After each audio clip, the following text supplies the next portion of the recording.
அஸ்ஸலாமு அலைக்கும் வரஹ்மத்துல்லாஹி தஆலா வபரகாத்துஹு.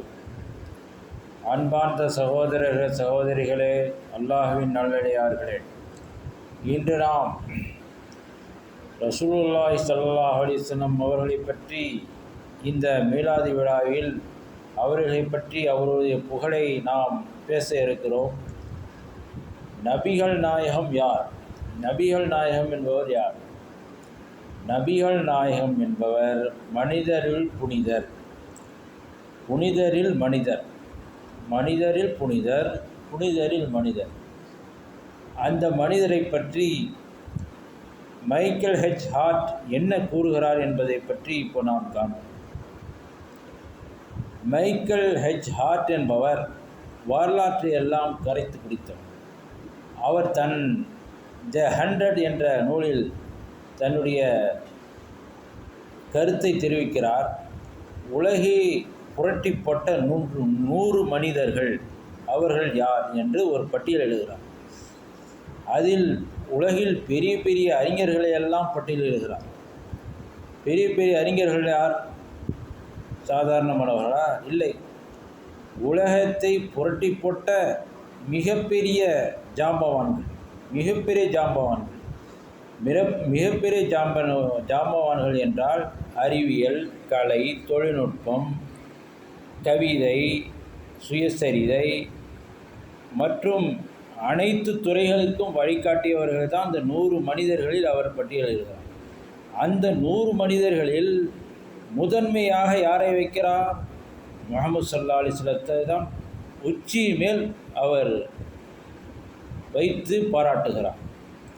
அப்படி முதலில் அவரை முஹம்மது ஸல்லல்லாஹு அலைஹி வஸல்லம் அவர்களை விளங்குவதற்கு முன் 2ஆம், 3ஆம், 4ஆம், 5ஆம், 6ஆம், 7ஆம், 8ஆம் போன்ற அறிஞர்களுடைய திறமைகளையும் அவர்களுடைய உலகை புரட்டி போட்ட சுயசரிதைகளையும் இப்போது நாம் காணவில்லை.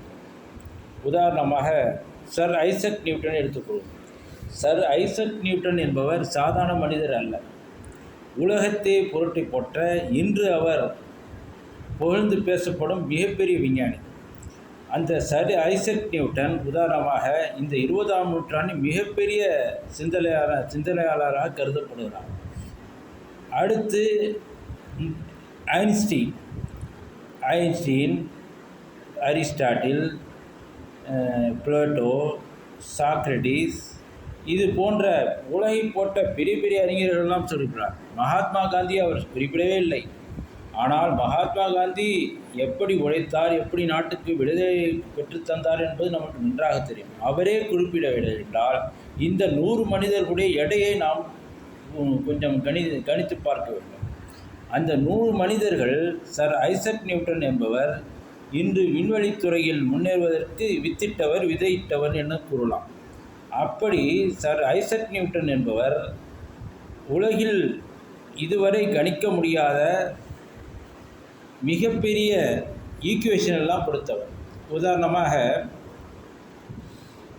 கால்குலேஷன் எப்படி பண்ணுறது, கால்குலேஷன் எப்படி அதை பண்ணுறது, இது போன்ற உலகிற்கு யாரும் சிந்திக்க முடியாததெல்லாம் சர் ஐசக் நியூட்டன் கொடுத்தார். அறிவியல் துறையில் அவர் முன்னேறிவிட்டார். ஐன்ஸ்டீன் என்னன்னா சார்பியல் கோட்பாடு, இது போன்ற விஷயங்கள்லாம் சொன்னார். அரிஸ்டாட்டில் என்ன சொன்னார்? அரிஸ்டாட்டில் உலகில் மனிதனுடைய மூளை எவ்வாறு செயல்படும் என்பதை பற்றி கோட்பாடை வகுத்தருத்துவார். உதாரணமாக மனிதர் எவ்வாறு சிந்திப்பான் என்பதை பற்றி அரிஸ்டாட்டில் தன் நூலில் குறிப்பிடுகிறார். 10 விஷயங்களை குறிப்பிடுகிறார். அந்த 10 விஷயம் என்ன? 1 மனிதன், காலம், இடம், பொருள், தேவை, இது போன்ற 10 நிலைகளை தான் அவன் மூளையே செயல்படணும். அப்பேற்பட்ட ஒரு விஞ்ஞானி. அவரெல்லாம் தூக்கி எறிகிற அளவுக்கு முஹம்மது ஸல்லல்லாஹு அலைஹி வஸல்லம் அவர்கள் முதலிடத்தில் வந்திருக்கிறார்கள் என்றால் அவர் உயர்வை நாம் காணுவோம். வெறும் அறிவியல் மட்டும் அவன் காணவில்லை. நற்குணம், பொற்குணம், மனிதாபிமானம், இரக்கம், இது போன்ற பல துறைகளை அலசி ஆராய்ந்து சர் ஐசக் நியூட்டனை எல்லாம் ஐன்ஸ்டீனை எல்லாம் பின்னுக்கு தள்ளி முதன்மையாக வந்தவர் தான் நமது தூதர் முஹம்மது ஸல்லல்லாஹு அலைஹி வஸல்லம் அவர்கள். அவர்களை மிஞ்ச எவரும் இல்லை. அப்போது மைக்கேல் ஹார்ட்டுடைய மனநிலை நாம் உணர வேண்டும். அவர் கிறிஸ்துவர் தான். ஆனால் கிறிஸ்துவராக இருந்தாலும் அவர் இயேசு கிறிஸ்துவை 3ஆம் இடத்தில் தான் வைக்கிறார். ஏன்? அவர் மதத்தை எல்லாம் ஒதுக்கி வைத்துட்டார். அதே போன்று தான் நம்ம எல்லாம் யோசிக்கணும். முஸ்லீம்களும் எப்படி யோசிக்கின்றா, ரசூல்லாவை நம்ம முன்னோர்கள் கொண்டாடணும், அப்படி கொண்டாடக்கூடாது. உண்மையிலே வரலாற்றை படிக்க வேண்டும். அப்போதான் அவர்களுடைய உயர்வு நம்மளுக்கு விளங்கும். எங்கள் அத்தா முஸ்லீம், எங்கள் அம்மா முஸ்லீம், ரசூல்லாவை நேசிக்கக்கூடாது. அப்படி பார்த்தா எல்லாமே அப்படி சொல்கிறது சரியாக வந்துடும். அப்படி யோசிக்காதப்பா. வரலாற்றை படி, ஒவ்வொரு விஞ்ஞானிகளையும் படி, ஒவ்வொரு அறிஞர்களையும் படி, ஒவ்வொரு மனிதர்கள் படி. அப்போதான் உண்மை நிலை விளங்கும். அந்த அடிப்படையில் அடியேனும் சில ஆராய்ச்சிகளை செய்து கலிமாவின் ஈக்குவேஷன் கண்டுபிடித்துள்ளேன். இப்போது இப்போ 100 மனிதரில் நான்லாம் எங்கே போனது இல்லை. ஆரம்பத்தில் வருவானா கடைசியில் வருவானா தெரியல. அப்போது லா இலாஹா இல்லல்லாஹ் முஹம்மது ரசூலுல்லாஹ்வுக்கு ஈக்குவேஷன் கண்டுபிடித்துள்ளேன். இது எப்படி முகமது தெரியும்? மைக்கேல் ஹார்ட் இதெல்லாம் தெரிந்து அவர் ஆய்வு பண்ணவில்லை. லா இலாஹா இல்லல்லாஹ்வின் முழு ஈக்குவேஷனும் நான் ஆய்ந்து கண்டுபிடித்துள்ளேன். அந்த கட்டுரையை நான் இந்த நூலில் வெளியிட்டுள்ளேன்.